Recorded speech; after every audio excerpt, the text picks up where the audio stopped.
Alors, on se retrouve pour parler de quelque chose qui me tient particulièrement à cœur. Ça s'appelle la réparation.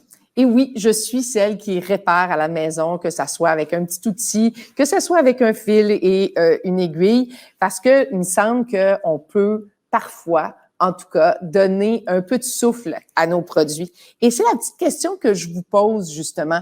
Êtes-vous des passionnés de réparation? Donc, avez-vous l'habitude de faire réparer ou de réparer vous-même vos objets brisés? Est-ce que, par exemple, vous savez que votre cordonnier peut faire beaucoup de miracles avec des souliers qui ont été mangés par un chien, par exemple? Ça m'est déjà arrivé. Alors, la réponse A, oui, j'essaie de les réparer ou de les faire réparer. Ou non, la réparation n'est pas un réflexe que j'ai. Moi, je pense qu'on va avoir une bonne réponse pour ça.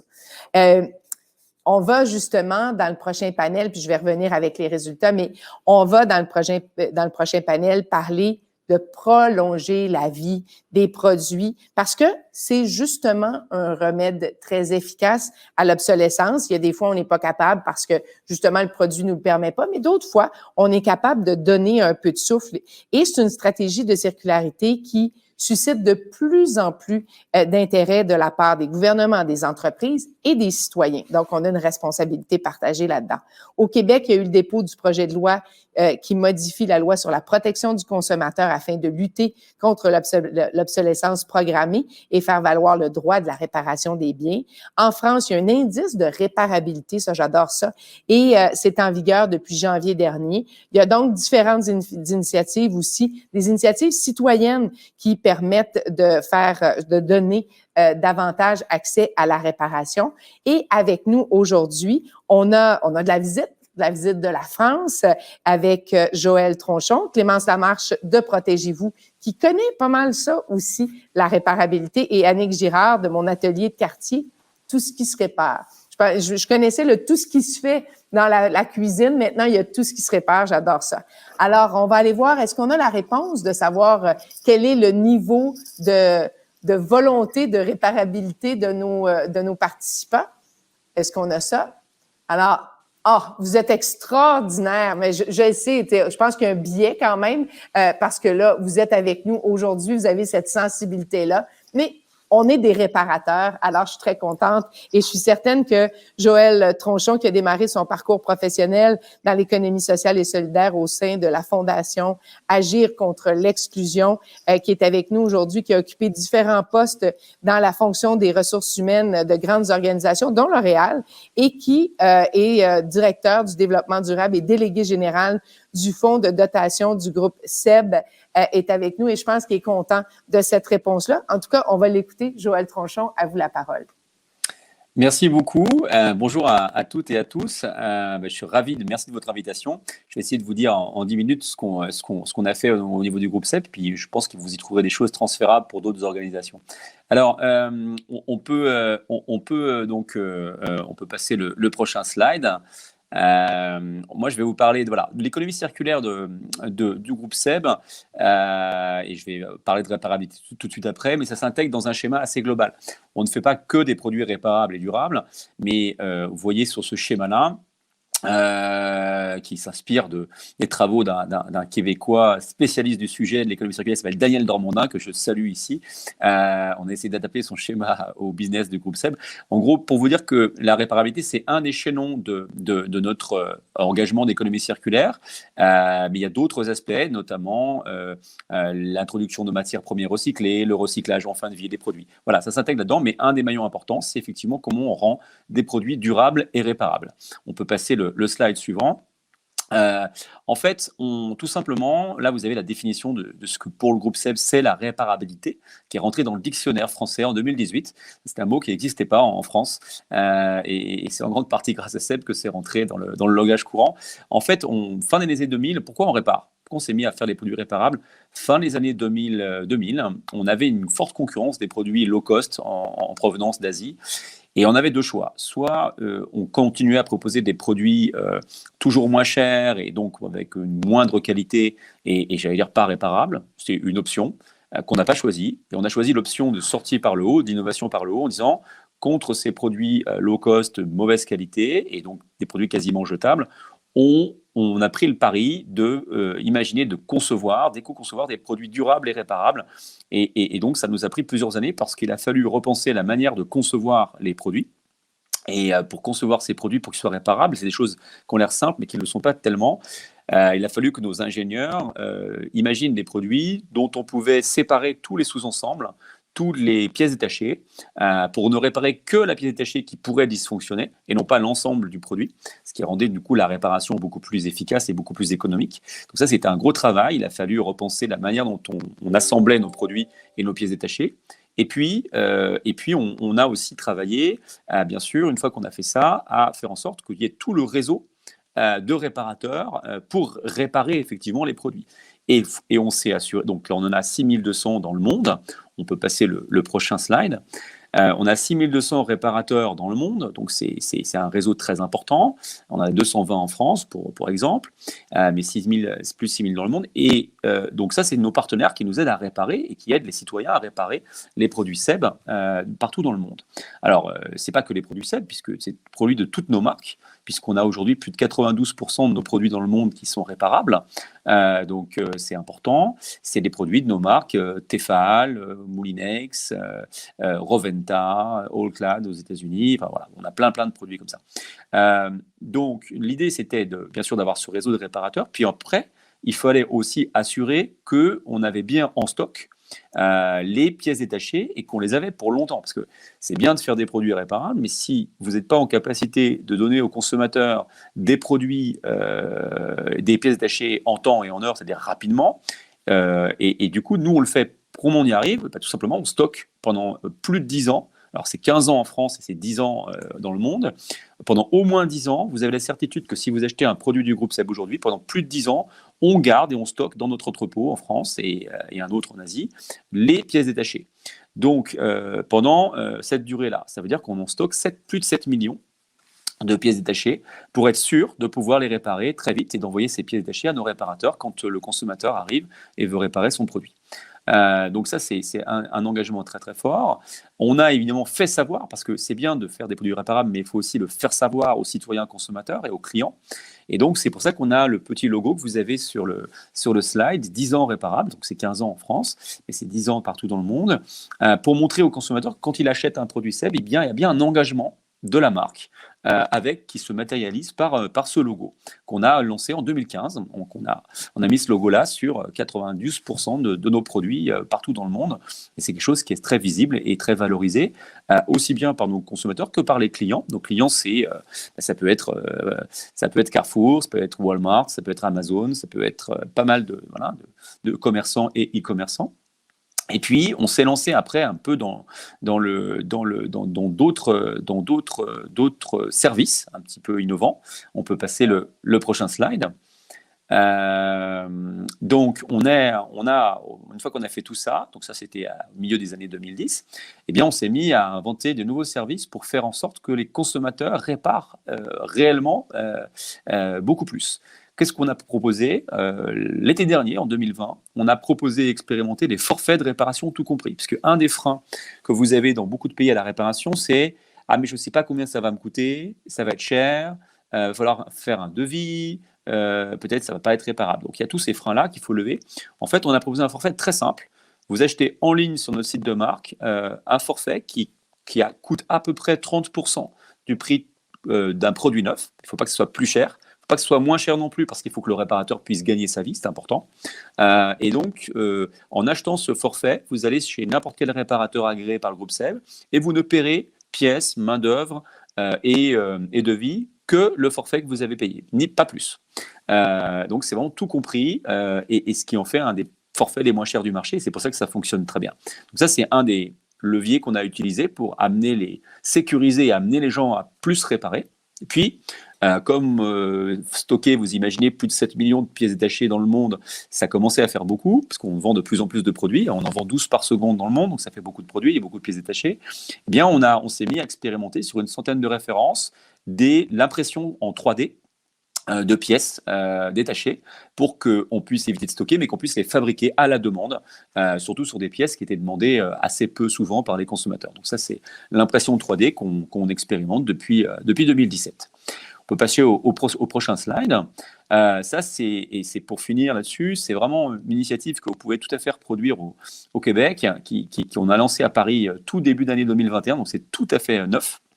Et c'est innovant parce que ça conjugue à la fois un impact environnemental, puisque c'est un centre d'économie circulaire et de réparation à Paris, intramuros, mais c'était aussi un centre de réinsertion professionnelle, puisque on recrute des gens en difficulté d'insertion, des gens qui sont au chômage depuis longtemps, qui ne trouvent pas d'emploi, des gens issus d'autres pays en migration, et ils viennent travailler dans Réparseb, on leur apprend, on les forme aux métiers, aux compétences de la réparation, de manière à ce qu'ils puissent aller travailler après chez nos réparateurs partout en France.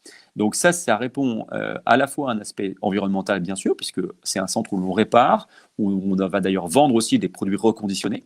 C'est un vrai centre d'économie circulaire, mais c'est un centre où on forme, on qualifie des personnes pour répondre à des demandes d'emploi et de métiers autour des métiers de la filière de réparation. Donc c'est un très joli projet qu'on mène avec un partenaire de l'économie sociale et solidaire qui s'appelle ARES, qui est un gros acteur français et parisien du sujet. Voilà comment on prend la problématique de l'économie circulaire et de la réparation chez SEB. Alors, on a encore plein de choses à faire, mais c'est vrai qu'on a pris pas mal d'initiatives et on voit bien que les consommateurs répondent présents. Je termine par ça. Les consommateurs demandent de plus en plus des preuves aux marques qu'ils achètent que ces produits sont réellement réparables dans le temps long. Et ça, c'est très important. Et on est aussi beaucoup aidé, et je le dis parce que c'est vraiment une réalité, par nos clients qui lancent de plus en plus d'initiatives pour promouvoir, que ce soit des plateformes en ligne ou dans les magasins, dans les supermarchés, qui font la promotion de produits réparables et qui poussent en avant nos marques parce qu'ils souhaitent eux aussi promouvoir une consommation plus responsable. Et nos marques sont souvent poussées par les vendeurs de nos clients distributeurs au détriment d'autres concurrents qui seraient moins réparables. Et ça, c'est tout ça pour vous dire que réparer, ça fait aussi gagner des ventes, des parts de marché, et que c'est positif pour nos marques. Voilà. Merci beaucoup de votre écoute et on se retrouve pour les questions après. Ben certainement, oui, on en a des questions, mais quel modèle, vraiment, c'est inspirant parce que il y a des freins, vous en avez parlé, mais il y a aussi des bénéfices. Et pour une entreprise qui est comme ça, installée, qui vend à travers le monde, vraiment, chapeau. Moi, j'ai juste envie de vous dire ça. Merci, Joël. Et on se retrouve donc pour les questions. Puis je peux vous dire que ça a suscité beaucoup de conversations ici parce que nous, on a ce privilège-là, à 2 mètres, de pouvoir quand même échanger sur vos présentations. On enchaîne justement avec quelqu'un qui teste les entreprises parce qu'elle les met au test. Elle travaille chez Protégez-vous. Clémence a fait des études en génie et s'est jointe à Protégez-vous en 2006. Et depuis ce temps-là, à travers les années, elle a réalisé de nombreux tests comparatifs allant des laveuses aux téléviseurs, en passant par la crème solaire et les sièges d'auto pour enfants. Et elle a aussi contribué à mettre sur pied le panel de consommateurs de Protégez-vous, une communauté qui permet d'évaluer des services. Alors, Clémence, à vous la parole. Bonjour, merci beaucoup. Merci de me laisser la chance de présenter ce projet-là qui me tient beaucoup à cœur. Si vous voulez bien, avant de rentrer dans le développement de ce score de réparabilité-là, je vais vous parler un petit peu de Protégez-vous, qui on est. D'abord, on est un magazine de consommation. Je dis magazine parce qu'on est encore beaucoup associé au papier. Donc oui, on a un magazine chaque mois, mais on est aussi très présent sur le web. On a des applications pour téléphone, pour tablette. On est un organisme sans but lucratif, autofinancé. Notre mission, c'est vraiment d'informer, d'éduquer et d'accompagner les consommateurs afin de les aider à faire des choix éclairés et responsables. On a environ un peu plus de 100 000 abonnés, mais on rejoint presque 850 000 personnes, en fait, à travers nos différentes infolettres.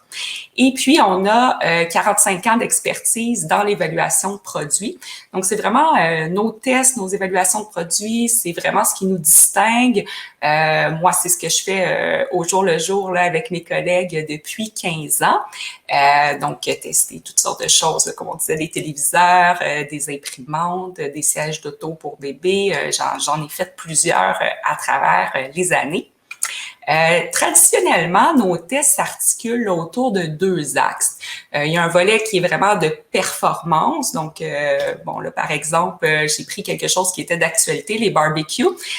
Donc, au laboratoire, on va mettre différents capteurs de température. On va regarder est-ce que combien de temps ça prend au barbecue pour atteindre la température donnée. Est-ce que la température est uniforme partout? Est-ce que ça répond rapidement au contrôle? Donc, vraiment, ça, c'est toujours un axe très important. Il y a un autre axe qui est l'utilisation. Donc, ça peut être de l'ergonomie, la facilité à l'utiliser, la facilité aussi à nettoyer, qui est souvent très importante. Le bruit, des éléments de sécurité aussi. Par exemple, cette photo-là, c'est encore le test de barbecue, mais on simule des grands vents, puis on vérifie s'il n'y a pas des pièces du barbecue qui viennent chaudes puis qui pourraient là, causer des problèmes de sécurité. Mais ce qu'on se rendait compte à travers le temps, c'est que le consommateur ne veut pas seulement un appareil qui fonctionne bien, il veut aussi un appareil qui dure longtemps. Et ça veut dire d'abord un appareil qui ne brise pas, qui est fiable. Donc, pour certains de nos tests, on est capable en laboratoire d'aller vérifier des choses. Par exemple, notre test de poussette, on a vraiment un tapis roulant. On va faire rouler les poussettes et puis on va mesurer combien de kilomètres le produit peut parcourir avant d'avoir un premier bris. Pour les téléphones cellulaires, on a aussi ajouté des éléments de test ou en laboratoire, on va faire tomber l'appareil pour vérifier qu'il n'y ait pas de bris. Donc, mais ce qu'on a vraiment ajouté, puis ce qui nous a beaucoup aidé, c'est de faire des sondages. Donc, en 2015, on a créé notre panel de consommateurs. Donc, on a 20 000 personnes qui sont inscrites à ce panel-là, qui vont recevoir des sondages et une dizaine de sondages par année qui vont répondre à des questions. Par exemple, pour les barbecues, ça pourrait être, avez-vous acheté un barbecue? De quelle marque? Est-ce qu'il a brisé? Qu'est-ce qui a brisé? L'avez-vous fait réparer? Avez-vous pu utiliser la garantie? Donc ça nous permet vraiment d'évaluer la fiabilité par marque. C'est-à-dire, cette marque-là, taux de fiabilité sur 10 ans de 80%, alors que l'autre marque, c'est plutôt autour de 60%. Donc ça permet vraiment de publier des scores de fiabilité. Et l'autre volet, c'est si l'appareil se brise, est-ce qu'il est possible de le réparer? Et là, ça nous amène à ce score de réparabilité-là. Donc ça, c'est un projet qui est relativement récent. On a débuté en 2019 et c'est un projet qu'on a fait en partenariat avec Recycle Québec. Jusqu'à présent, on a fait 8 publications de scores de réparabilité, en fait 8 catégories de produits pour lesquels on a pu publier des scores de réparabilité. On aimerait ça, à moyen terme, là, avoir au moins une trentaine de catégories de produits pour lesquels on a un score de réparabilité. Donc, dans le temps, notre première publication, c'était au printemps dernier, c'était sur les barbecues. Ensuite, on a ajouté des scores de réparabilité pour les mélangeurs, les batteurs sur socle et les robots culinaires. Les machines expresso en décembre dernier. On vient de publier pour les aspirateurs balais et les aspirateurs traîneaux.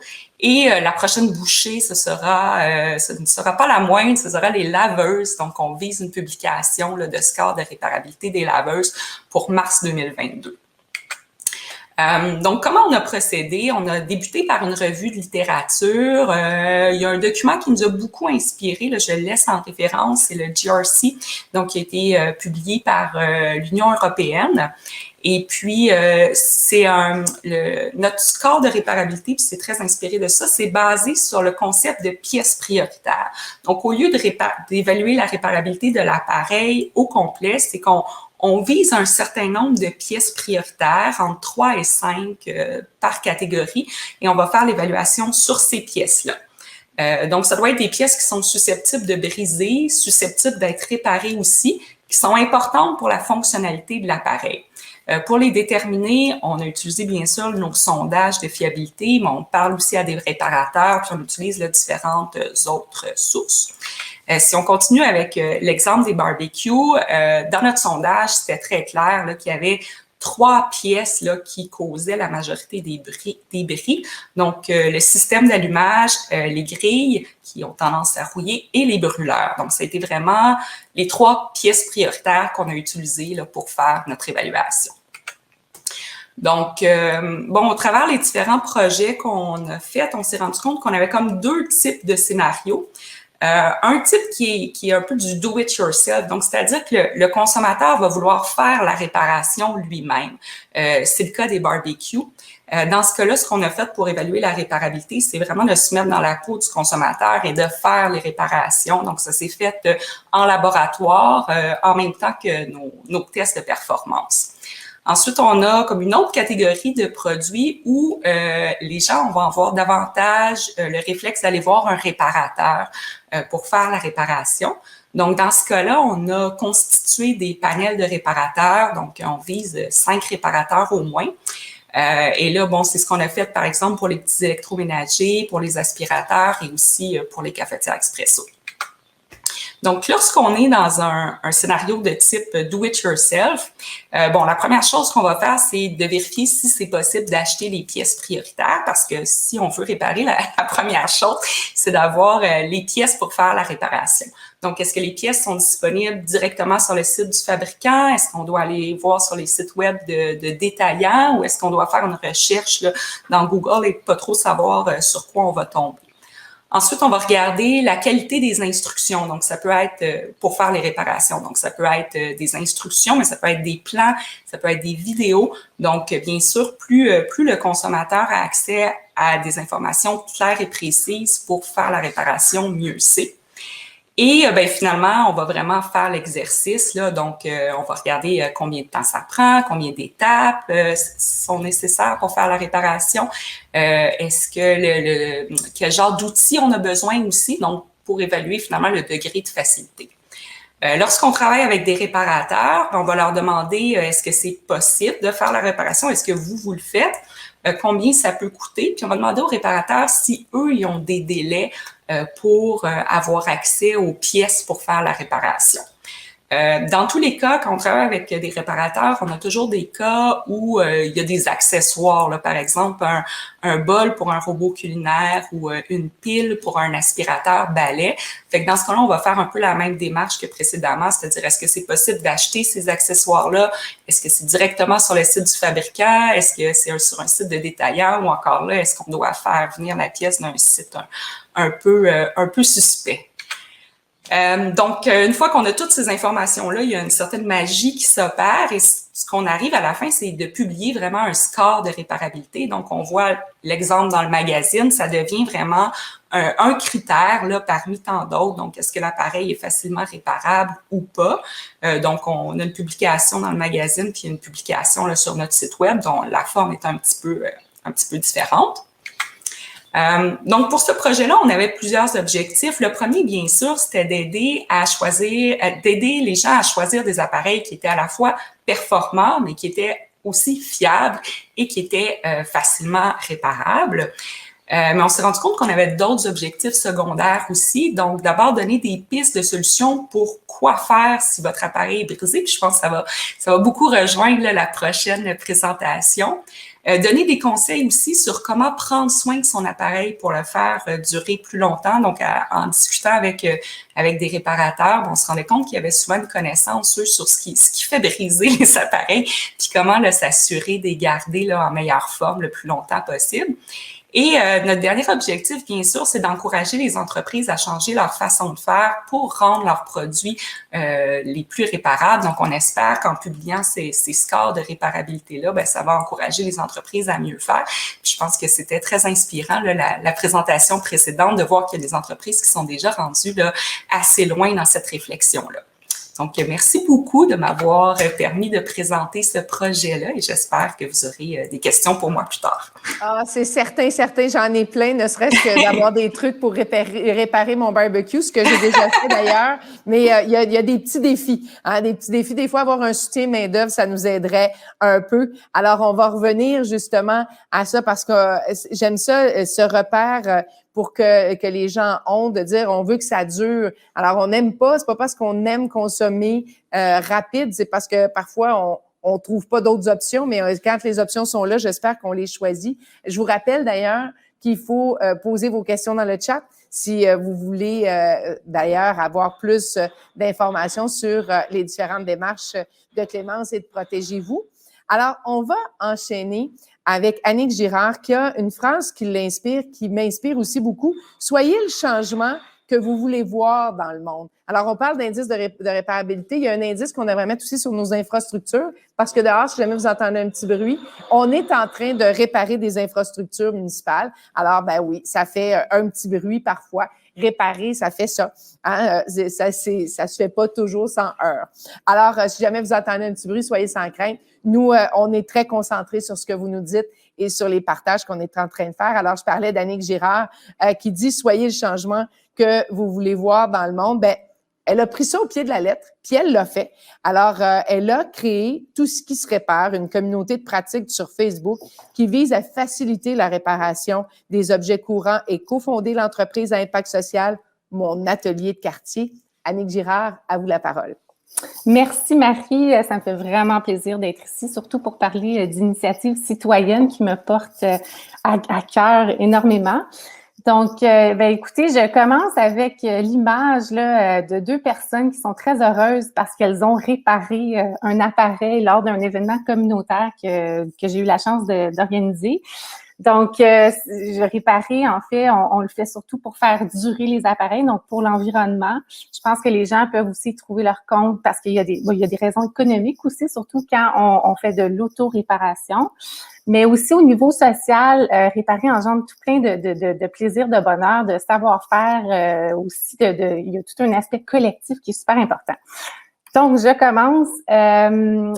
En fait, réparer, c'est aussi une manière, on en a déjà parlé, là, de lutter, en fait, d'agir, pas de lutter, j'aime pas, mais d'agir contre l'obsolescence. Donc, il y a beaucoup de choses qui se font dans le monde, on en a parlé beaucoup, il y a de la législation, il y a des entreprises super inspirantes comme Seb, par exemple. Ici, au Québec, on a quand même du chemin à faire, mais il y a des choses intéressantes qui se passent. Alors, j'ai eu la chance de piloter une étude sur l'obsolescence quand j'ai travaillé pour Équiterre. C'est Équiterre qui a fait cette étude-là. Puis, on a voulu scruter le rôle du consommateur, pas pour le culpabiliser ou pour trouver la faute, mais plutôt pour voir comment le consommateur est capable d'agir face à l'obsolescence. Ce qui est intéressant, c'est qu'il y a plusieurs choses qui ressortent en lien avec la réparation. Alors, juste précise, c'est une première étude pan-canadienne avec un échantillon représentatif, etc. Donc, c'est une belle étude. Puis, ce qui ressortait, c'était que la non-réparabilité des appareils était un facteur majeur d'obsolescence. Donc, c'est vraiment important. Ça nous dit qu'il faut agir. On avait fait aussi une recension de solutions et les solutions liées à la réparation ressortaient largement. Puis, quelque chose de très intéressant aussi, c'est que quand même, il y a beaucoup de freins, comme vous le savez, à la réparation, parce que reste que quand même seulement 19% des gens vont réparer leur appareil électroménager, tandis que c'est 26% pour les appareils électroniques. Donc, il y a beaucoup de gains à faire, à promouvoir et à faciliter la réparation. C'est ce que ça nous dit. Ensuite, il y a aussi beaucoup, en fait, il y a plein de solutions citoyennes qui sont merveilleuses et intéressantes. Je ne vais que les effleurer aujourd'hui. Il y a, par exemple, il y a plusieurs, il y a la remise. Je vais commencer avec la remise, qui est une bibliothèque d'outils. En fait, c'est un peu eux qui ont pavé le chemin là, sur des initiatives de réparation ici au Québec. On peut emprunter des outils, tout comme on emprunterait des livres à la bibliothèque. Il y a aussi des ateliers, il y a plein de choses. Donc, super intéressant.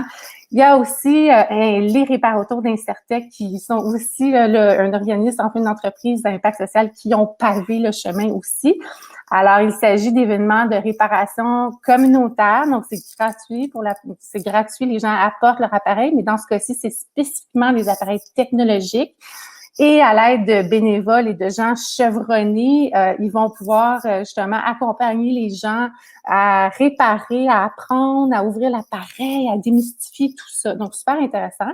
Donc, il y a plein de cafés réparation qui se passent un peu partout à travers le Québec, que ça soit dans des entreprises, dans des organismes à but non lucratif, que ça soit aussi dans des institutions. Donc, il y a énormément d'événements qui s'organisent de ce genre-là, mais parfois pour plusieurs types d'objets, pas seulement techno. On peut pouvoir réparer des vêtements, par exemple, etc. Il y a aussi des bottins de réparateurs qui sont très pratiques, en fait, qui sont vraiment un outil très facilitant pour la réparation. comme je disais, ce n'est pas exhaustif, donc je n'ai pas pu faire la liste complète. Sinon, je vous présente un atelier, en fait, mon atelier de quartier, qui est un projet qui m'est très cher. Je suis cofondatrice avec 4 autres collègues de cette entreprise à impact social. Qu'est-ce que c'est? En gros, c'est un lieu qui est dédié à la réparation. C'est comme un café réparation, mais permanent. Donc, c'est pas ponctuel, c'est ouvert en tout temps. On a 3 volets. Un café zéro déchet, qui est comme une première porte d'entrée, si on veut, pour monsieur, madame, tout le monde, qui s'intéresse pas nécessairement à la réparation ou au mode de vie éco-responsable, mais qu'on peut accompagner pour après ça, peut-être offrir le deuxième volet, qui est par exemple, des ateliers qui vont être des ateliers dirigés, comment apprendre à réparer ses vêtements, comment apprendre à réparer son vélo. Donc, c'est vraiment des ateliers, on s'inscrit, c'est des cours finalement. Le troisième volet, c'est l'établi. L'établi, c'est un lieu dédié entièrement à l'auto-réparation. Comment ça fonctionne? Les gens, en fait, viennent avec la volonté de réparer. C'est eux qui vont le faire. Nous, ce qu'on offre, c'est l'espace, donc l'espace parfait pour travailler. On offre les outils, on offre aussi l'accompagnement. Donc, l'accompagnement, c'est des gens qui ont essayé plein de fois de réparer toutes sortes d'objets et qui sont très habiles pour la faire. Je reviens un petit peu en arrière. Juste pour vous montrer, il y a une des images qui montre aussi, on a une imprimante 3D. Là, on avait Monsieur Tronchon qui en parlait pour la compagnie SEB. On explore aussi de ce côté-là. Des fois, il y a des pièces qui sont pas disponibles. Donc, on essaie de les concevoir nous-mêmes, de les créer des fois, parce qu'effectivement, on remarque que c'est un gros frein à la réparation des pièces qui ne sont pas disponibles. Une autre initiative que j'ai fondée, que j'ai créée en fait, ça s'appelle Tout ce qui se répare. En bref, c'est une page Facebook qui regroupe plus de 36 000 personnes. C'est un lieu, en fait, c'est une communauté pratique de réparation. Les gens vont publier un objet qui est brisé. En fait, l'image de l'objet, ils vont le décrire. C'est quoi la marque, c'est quoi le modèle, c'est quoi le bris. Et ensuite, les gens, on va recevoir 50, 100, 150 réponses de gens. Oui, moi, j'ai essayé ça. Oui, OK, tel truc. Allez voir, la pièce se trouve à tel endroit. Donc, c'est vraiment, j'ai créé ça parce que je trouvais qu'il y avait plein de gens autour de moi qui étaient très connaissants, qui avaient plein de trucs, astuces pour réparer, mais que ça ne se partageait pas. Donc, c'est vraiment une communauté de partage d'astuces pour réparer et c'est très, très, très fréquenté. D'ailleurs, la page, elle est léguée à Équiterre parce que c'était devenu un peu trop gros à gérer pour moi toute seule. Donc, faciliter la réparation. Ben, en fait, c'est qu'au fil du temps, moi et mes collègues, on remarque beaucoup d'éléments qui permettent de faciliter la réparation. Donc, brièvement, juste pour passer un petit peu vite à travers, il y a la proximité des services qu'on se rend compte. On a créé mon atelier de quartier parce qu'on trouvait que c'était important que ça soit inscrit dans un quartier, la possibilité de réparer. Tout comme c'est un lieu de rassemblement aussi, comme la réparation ne se fait jamais seule. Faut qu'on aille chercher. On ne possède pas toutes les compétences, tous les savoirs. Alors, il faut souvent consulter, il faut souvent aller voir les gens qui sont un peu plus connaissants que nous. Donc, c'est vraiment une petite communauté qui se crée. Donc, l'aspect collectif est très, très, très important. En termes aussi si on veut, de résilience aussi, réparer, en fait, c'est vraiment une manière très, très, très concrète de passer à l'action face à l'urgence climatique. Les gens cherchent des solutions, ne savent pas souvent quoi faire. Ben, réparer, on mord dans ça parce que c'est concret. On a aussi je pense que les gens ont une grande volonté à faire des choses avec leurs mains, à se dégager un petit peu des écrans et à savoir faire des choses aussi. Donc, je pense que ça va répondre à ce besoin-là. Puis, il y a aussi, je terminerai là-dessus, je pense on a réalisé que c'est important de juste tout simplement de développer ou de retrouver le réflexe de réparateur qui s'est un peu perdu au fil du temps. Donc, les gens ne vont pas nécessairement avoir le réflexe « Ah, c'est brisé ». Qu'est-ce que je peux faire pour le réparer? Donc, ça fait partie de l'accompagnement qu'on peut offrir ou de la sensibilisation qu'on peut faire. Et enfin, développer un réflexe de consommateur averti aussi. Au Québec, on est un petit peu connu pour aimer le beau, bon, pas cher. Est-ce une bonne chose? C'est questionnable, mais parfois, beau, bon, pas cher égale à non-durabilité. Pas tout le temps. mais parfois. Puis je pense qu'il faut aussi consulter les tests de produits qui sont faits, par exemple, par Protégez-vous. Il faut vérifier s'il existe des pièces de rechange avant l'achat. Il faut aussi vérifier, bon, est-ce qu'on a besoin de tous les gadgets électroniques? Est-ce qu'on peut acheter des appareils plus simples et qui vont potentiellement être plus facilement réparables? Donc, je termine avec ça. Merci. Bien, merci beaucoup, Annick. Oui, effectivement, hein, de ne pas toujours aller vers le beau bon pas cher. Des fois, le beau bon pas cher ne dure pas longtemps. Vous avez tout à fait raison. Moi, je retiens aussi que ce que vous faites, c'est de mobiliser pour partager le savoir aussi. Et ça, c'est intéressant parce que c'est vrai que quand on répare nous-mêmes les choses, on a un sentiment d'accomplissement, de réalisation qui est hyper intéressant. Mais encore faut-il le faire comme il faut. Fait que d'avoir cet accompagnement-là, je trouve que ça peut nous aider à bien boucler la boucle de cette économie circulaire. On a déjà plusieurs questions sur le chat. Alors, je cède parce que je vous l'ai dit, c'est vous qui avez la priorité. Le but, c'est que vous ayez ces réponses-là. Alors, je cède la parole à Hélène et je pense qu'elle a déjà des questions pour, entre autres, Joël, qui nous a vraiment inspiré avec la politique de son entreprise. Oui, c'est exact, Marie. On a plusieurs questions qui rentrent. On aurait 2 questions pour M. Tronchon. On nous demande, est-ce que les forfaits de réparation dont vous avez parlé sont disponibles pour les consommateurs au Canada? Puis, je rajouterais une seconde question. Si on se projette un peu, je ne sais pas si vous êtes déjà dans votre 10 ans d'entreposage de pièces détachées, mais une fois que les produits seront plus sur le marché, qu'allez-vous faire avec toutes ces pièces-là que vous avez entreposées là, et que vous n'avez peut-être pas utilisées? Donc, à vous la parole. Merci. Concernant malheureusement, non, pour l'instant, ces forfaits réparation, on les a lancés l'été 2020 en France. On va les déployer en Europe, en Italie, en Allemagne, en Espagne et en Belgique, je pense. Pas encore, malheureusement, au Canada. Donc, ce sera peut-être le cas, mais pour l'instant, on teste ça en Europe. En tout cas, comme ça marche bien en France, on va déjà l'étendre en Europe. Parce que derrière tout ça, il y a des partenariats qu'il faut qu'on noue avec des réparateurs. Donc, à chaque fois, c'est du temps passé. Donc, malheureusement, pas encore disponible au Canada et au Québec en particulier. Concernant les pièces détachées, en fait, on ne les jette pas. Aujourd'hui, on continue à les stocker.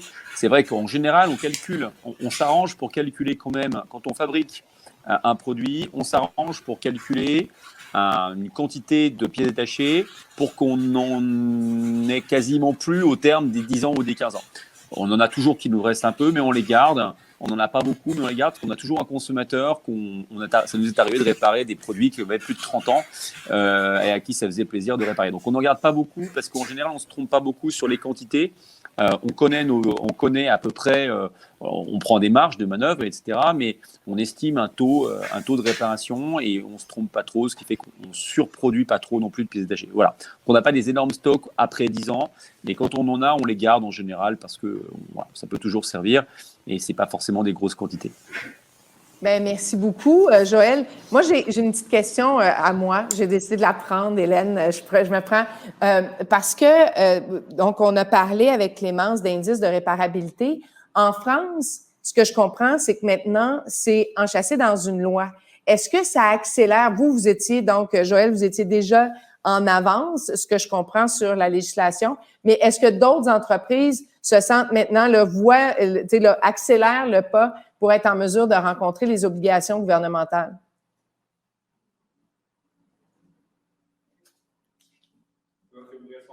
Est-ce qu'il faudrait ouvrir votre micro? Je suis désolée.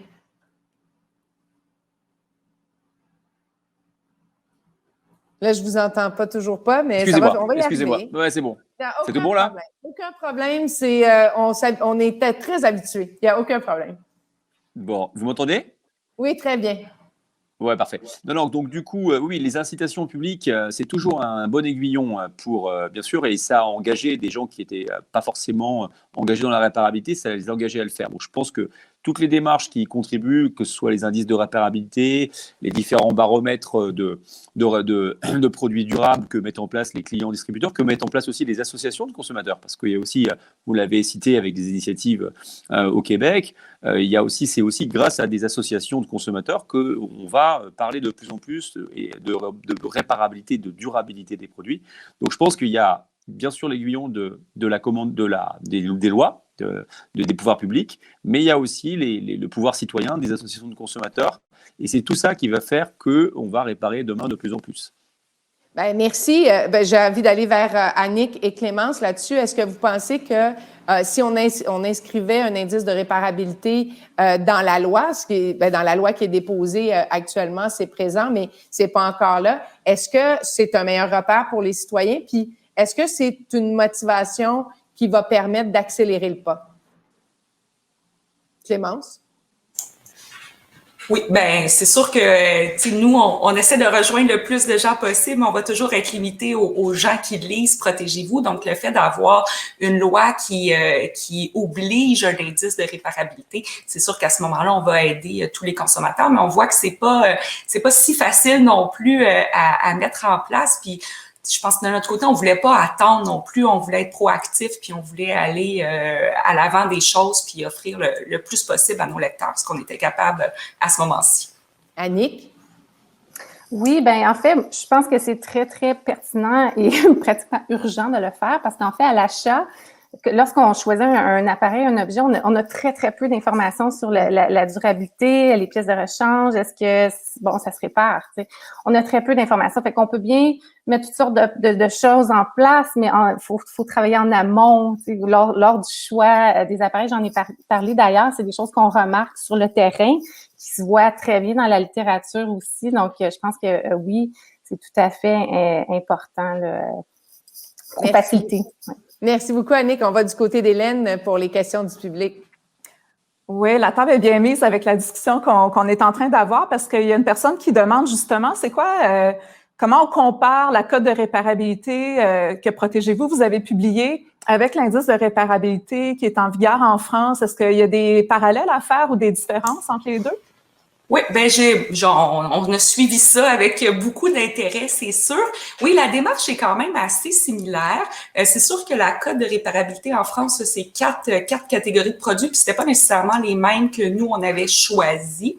Il y a aussi toujours une différence. Nous, c'est quand on compare des produits, on a 20 barbecues au laboratoire, puis on sort toutes les informations au fur et à mesure, puis là, on compare. T'sais, par exemple, changer les grilles pour les barbecues rapidement, on s'est rendu compte, en 30 secondes, 45 secondes, c'était tout rapide, ça ne devenait pas un problème. Quand on changeait le système d'allumage, là, on voyait des différences. Celui-là, ça a pris 5 minutes, celui-là, ça en a pris 20, puis celui-là, ça en a pris 45. Donc, on est toujours dans un mode comparatif pour publier des scores qui sont comparatifs. Quand on veut établir une cote, c'est pas exactement la même démarche et puis c'est pas exactement les mêmes requis non plus. Mais c'est sûr que dans la philosophie, il y a beaucoup de choses qui se ressemblent, là, puis on suit ça de près, on regarde qu'est-ce qu'eux font. Mais il y a aussi d'autres projets là, à l'international là, qu'on suit. D'ailleurs, on a beaucoup de partenaires. On est membre d'un organisme qui chapeaute toutes sortes de magazines de consommation là, qui ont des missions semblables à la nôtre. Donc, bien sûr, il y a Consumer Report aux États-Unis ou Que choisir en France, mais en fait, des magazines de consommation, il y en a partout. Donc, on a beaucoup de discussions avec différents membres sur ce qui se fait dans différents pays, puis on reste bien à l'affût là, de ce qui se passe ailleurs aussi. Est-ce qu'il y a d'autres questions? Merci beaucoup, Clémence. Est-ce qu'il y a d'autres questions, Hélène, du côté des consommateurs? Quel lapsus sympathique. Alors, du côté des participants.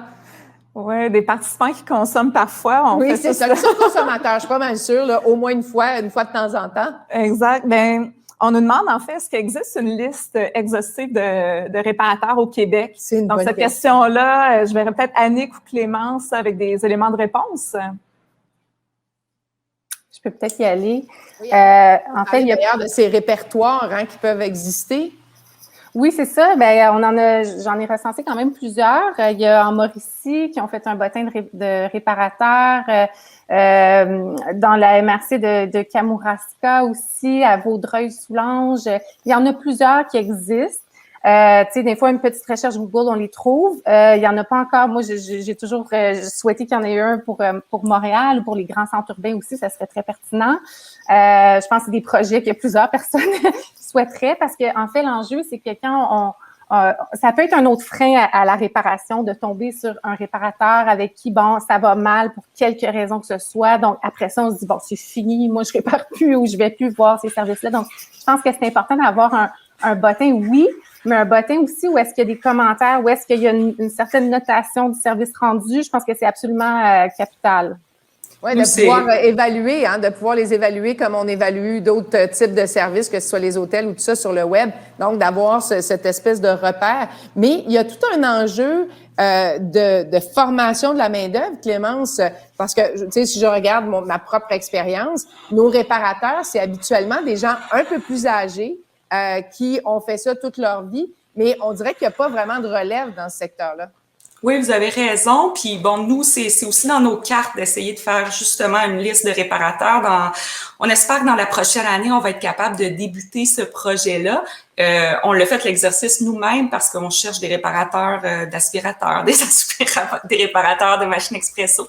Puis effectivement, là, puis je veux pas rentrer dans des clichés, mais on se retrouve souvent avec des messieurs d'un certain âge et puis qui sont pas nécessairement super présents sur les recherches Internet puis tout ça. Donc des fois, on a travaillé fort pour les dénicher.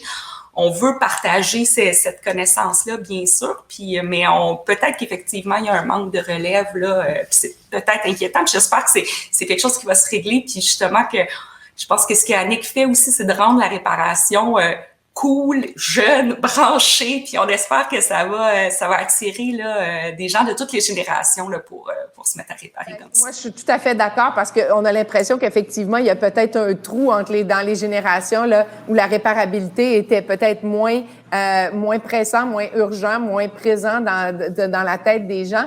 Joël, je suis curieuse de savoir comment, justement, vous recrutez vos réparateurs. Est-ce que vous les formez? Est-ce qu'il y a une accréditation? Est-ce que vous allez voir, par exemple, des gens qui sont déjà sur le terrain? Vous disiez qu'en Italie, vous pouviez offrir le service. Comment ça fonctionne exactement?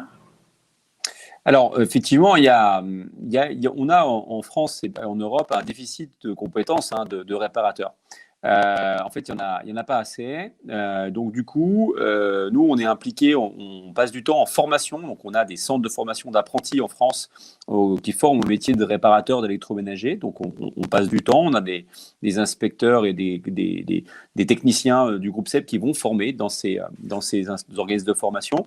Et c'est d'ailleurs pour ça qu'on a monté notre centre parisien d'économie circulaire Réparseb en insertion, parce que justement, on veut contribuer à former de plus en plus de gens au métier de la réparation. Il y a un déficit. Nous, sur les 220 réparateurs en France, il y en a quasiment la moitié qui cherchent à recruter. Et c'est vrai qu'il y a un déficit de compétences techniques. Donc, il faut que nous et les autres fabricants, on puisse aussi former tous ces jeunes et ces moins jeunes, parce que c'est un métier qu'on peut faire à tous les âges.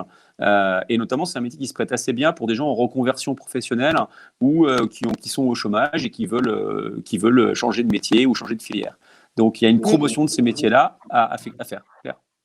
Ben dans un concept aussi où on a, nous, un vieillissement de population, où les gens veulent quand même travailler pendant longtemps, mais peut-être pas de façon aussi intense, c'est peut-être une bonne deuxième carrière. Hélène, on a d'autres questions? Oui, on a une question pour Annick. Il y a une personne qui demande, est-ce que vous planifiez d'autres ateliers de quartier? Puis si c'est pas le cas, qu'est-ce que ça prendrait pour en partir? Est-ce que la ville vous a appuyé? Est-ce que vous avez eu, par exemple, des prêts de locaux, etc.? Donc, on aimerait vous entendre là-dessus. On a fait ça tout seul comme des grands, mais il faut dire qu'on est plusieurs dans ce projet-là, ce qui aide, ce qui est facilitant. Donc, je pense que c'est peut-être la première chose. Encore une fois, l'aspect collectif est super important. Faire des choses tout seul dans son coin, on ne va pas loin, mais à plusieurs, on peut faire des miracles. Donc, mais non, c'est ça. Pour l'instant, en fait, notre souhait ultime quand on a fait mon atelier de quartier, on imaginait effectivement que mon atelier de quartier, là, nous, on est dans Villeray, il y aurait mon atelier de quartier dans Rosemont, il y aurait mon atelier de quartier à Limoilou, à Trois-Rivières, etc., etc. Donc, oui, c'est ce qu'on souhaite. Puis en fait, on est vraiment le modèle laboratoire, si on veut. On est en train d'explorer, expérimenter un modèle d'affaires, faire en sorte qu'il soit le plus efficace possible, que ça soit très transparent, qu'on puisse ouvrir nos livres à quiconque souhaitera faire la même chose. C'est vraiment ce qu'on souhaite. Là. On n'est pas, puis c'est pas nécessairement nous qui allons développer des franchises. C'est pas dans notre ADN. On veut vraiment On le fait, je terminerai là-dessus. Réparer, ça sème le bonheur parce qu'on apprend à faire des choses, parce que on développe nos compétences, parce que justement, on développe toute une autonomisation. Ça dégage une grande fierté. Puis on croit vraiment que c'est un catalyseur de changement pour être plus éco-responsable au quotidien. Donc, quel plaidoyer extraordinaire comme conclusion. On a dit beaucoup hier on avait parlé des besoins de base dans la pyramide de Maslow, là, dans la réparabilité. Là, on est au sommet, on se réalise effectivement, on apprend des nouvelles choses. Annick Girard, Clémence Lamarche, Joël Tronchon, merci infiniment d'avoir partagé ces différents projets avec nous. Et justement, on va enchaîner dans une pause où on va parler de réparation et d'éco-conception. Il faut savoir qu'aujourd'hui, 4 produits sur 10 qui sont en panne font l'objet d'une réparation. L'indice de réparabilité est une note sur 10 obligatoire à destination du consommateur pour lui indiquer le caractère plus ou moins réparable des produits. Cet indice a 2 objectifs. D'une part, c'est donner plus d'informations au consommateur et l'inciter à acheter des produits plus réparables. Et le deuxième objectif, c'est d'inciter le producteur, le fabricant, à mieux concevoir ses produits, à concevoir des produits plus réparables. Aujourd'hui, après 2 ans et demi de travaux, il est devenu obligatoire au 1er janvier 2021.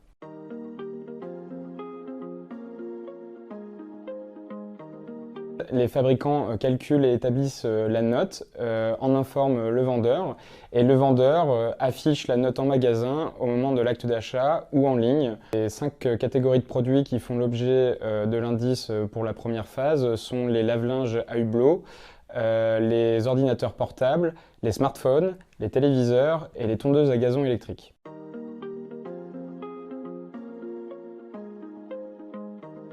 Cet indice lutte contre le gaspillage en incitant les consommateurs à avoir plus recours à la réparation. Il faut savoir qu'aujourd'hui, 4 produits sur 10 qui sont en panne font l'objet d'une réparation. Notre objectif, c'est de passer à un ratio de 6 produits réparés sur 10. Les 5 critères qui composent l'indice de réparabilité sont la disponibilité de la documentation, la disponibilité des pièces détachées, leur prix, la démontabilité et enfin des critères spécifiques à chaque produit, par exemple la présence d'un compteur d'usage pour les lave-linges ou les téléviseurs. On attend des premiers retours d'expérience et des enseignements avant de décider collectivement de faire évoluer cet indice. Cet indice, il est un outil au service des consommateurs qui peuvent s'en saisir pour acheter des produits plus réparables et par effet de levier, inciter les fabricants à mieux concevoir leurs produits.